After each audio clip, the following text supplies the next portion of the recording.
ዴቭና አደይ ፍቅር ጀምሯል። እንግዲህ አደይ በዛሬ ቀን ከዴቭ ጋራ ፍቅር ጀምራለች። በስተ መጨረሻ ደስ የሚል ነገር አድርጋለች። ግን ዴቭ በጣም አደይን እየጠበቃት ነው። በዛሬ ቀን እንግዲህ ንጉስና ደመቀ አደይ መንገድ ላይ ጠብቆ እንትን እያረጓት ነበረ። እሷ ደግሞ ከነሱ ጋር ቆማ ለማውራት ራሱ ፍላጎት የላትም። ንጉስ እንግዲህ ናፍቀሽኛል ሳሚኝ እያላት እያስቸገራት ነበር። ዴቭ እንግዲህ መጥቶ ጦርነት አነሱ። ዴቭ አሁን አዴን በጣም እየጠበቃት ነው። ውድ ቤተሰቦች እንዴት ናቸው? ደህና ናቸው? ሰላማችሁ ይብዛልኝ። በዚህ ቻናል አዲስ የሆናችሁ በቅንነት ላይክ፣ ሰብስክራይብ እያደረጋችሁ አበረታቱ። ሰራተኛ አደይ ክፍል 41 ተለቋል። ገብታችሁ እዩት ማለት ነው። በዛሬ ቀን እንግዲህ አደይ የዴቭን ፍቅር ተቀብላ አብሮ ፍቅር ጀምሯል።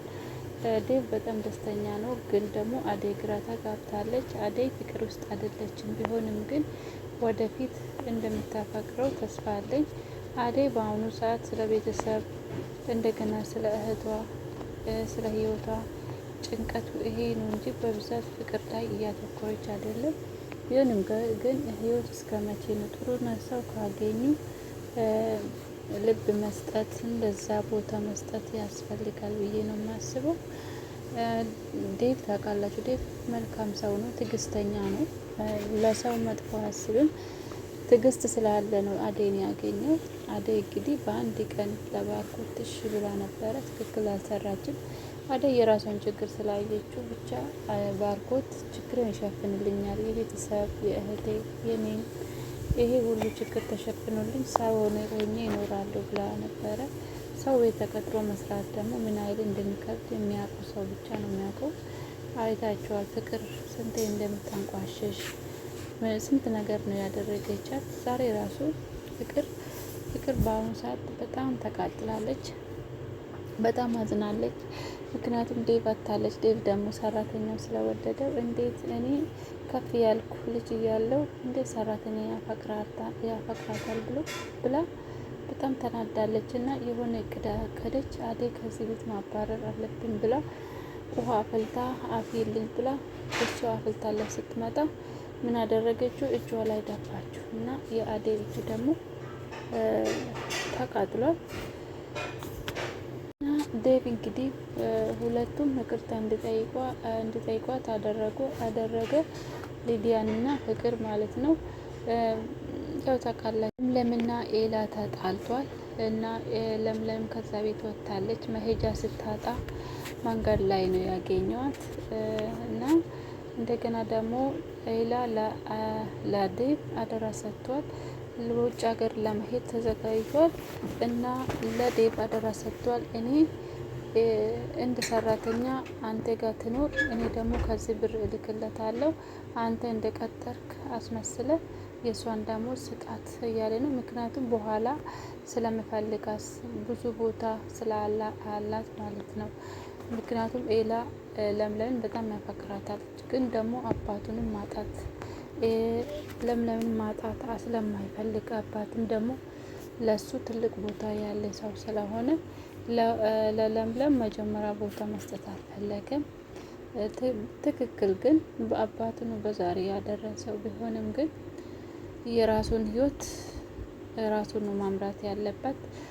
አባቱን ሳያስቀይም ማስተካከል ፈልጎ ነው እንጂ በጣም ያፈቅራታል ለምለም ማለት ነው። እና ለምለም ደግሞ አንተ እኔም ብታፈቅረኝ ኖሮ እኔም ትተኝ አትሄድም ነበረ ብላ ወስና ሰው ቤት እቀጠራለሁ ብላ ነበረ። ፍቅርም ብታባረውም ግን ዴቭ ደግሞ ድጋሚ ወደ ቤቱ መልሶታል። ከአሁኑ በኋላ እዚህ ነው የምትቆየው።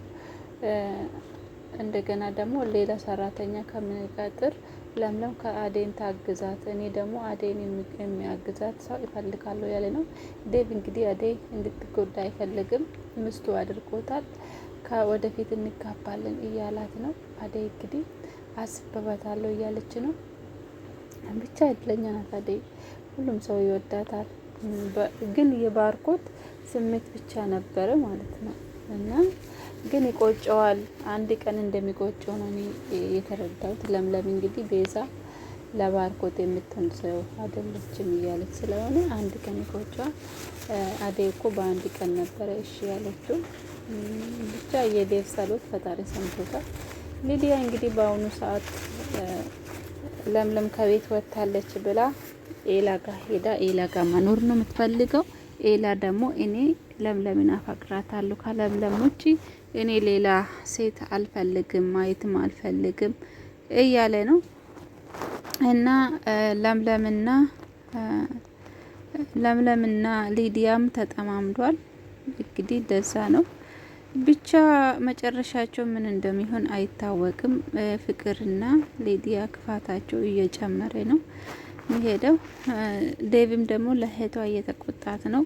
ለምንድን ነው አንቺ ኤላ ላይ የምትለጠፍ? እሱ ለምለም ብቻ ነው የሚያፈቅራት፣ ሌላ ሰው ሊያፈቅራት አይችልም።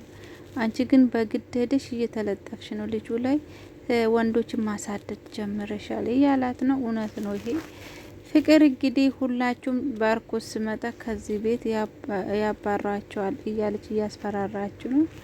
ዴቭ ደግሞ ከአዴ ጋራ የራሳችን ቤት እንድኖረን እፈልጋለሁ እያለ ነው። ከዛ ቤትማ አዴ ብትወጣ ይሻላታል ከምትቃጠል።